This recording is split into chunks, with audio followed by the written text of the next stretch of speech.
Hi, and thanks for logging on to the Daily Dvar. Here's a brand new halacha for you. This is a two-day halacha, one for Friday, the 31st of August, and one for Sunday, the 2nd of September, because I'll be traveling. Here's what you should learn, your law, for Friday, and it is.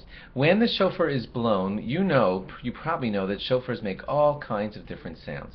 There are some shofars that make a high squeaky tone and some that make a low sound. And sometimes the shofar blast, for whatever reason, can be a little bit scratchy. The general rule that I'm teaching you today is that all sounds of a shofar are kosher. No such thing as saying, wow, that was so high-pitched, I bet we didn't fulfill our mitzvah because that was barely a tone. Or that was so low-pitched, no such thing. Even if the tekiah is like, not clean sounding, it is one continuous note, but it was like a little scratchy sounding, that's fine too. That's still considered tekiah. Now, if there are breaks and pauses and stops inside of the tekiah, yeah, then that's problematic. The tekiah is supposed to be one straight long note, and if it's broken up, then yeah, it's starting to sound like a shvarim, and that's not proper. So that's something that you should watch for. Also, you might want to watch and ask the rabbi of your show if you notice that somebody's blowing unusual shvarim. Different rabbis have different opinions about it. Some say that the three notes of shvarim are just three straight notes, just going da da da, just like that.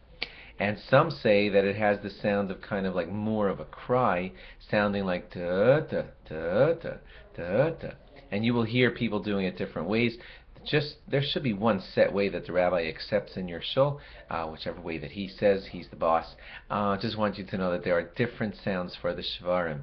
The teruah is generally one sound of staccato, just going da da da da da da da da, and it should be 9 of those. If it's a little more than 9, it doesn't matter, but there should be 9 of those.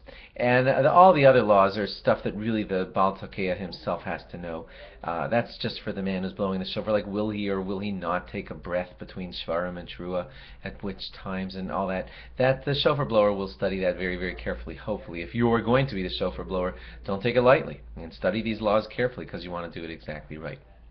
Okay, now your Sunday law for September 2nd. Pick this up right here on September 2nd. Here's your law for that day. When the shofar is blown, you know that there are brachos that are said right before the beginning of the shofar blowing. Everyone should listen very intently to those brachos and then not speak until the shofar blast, because that bracha is meant to go right before the shofar blast. Now, here's the tough part.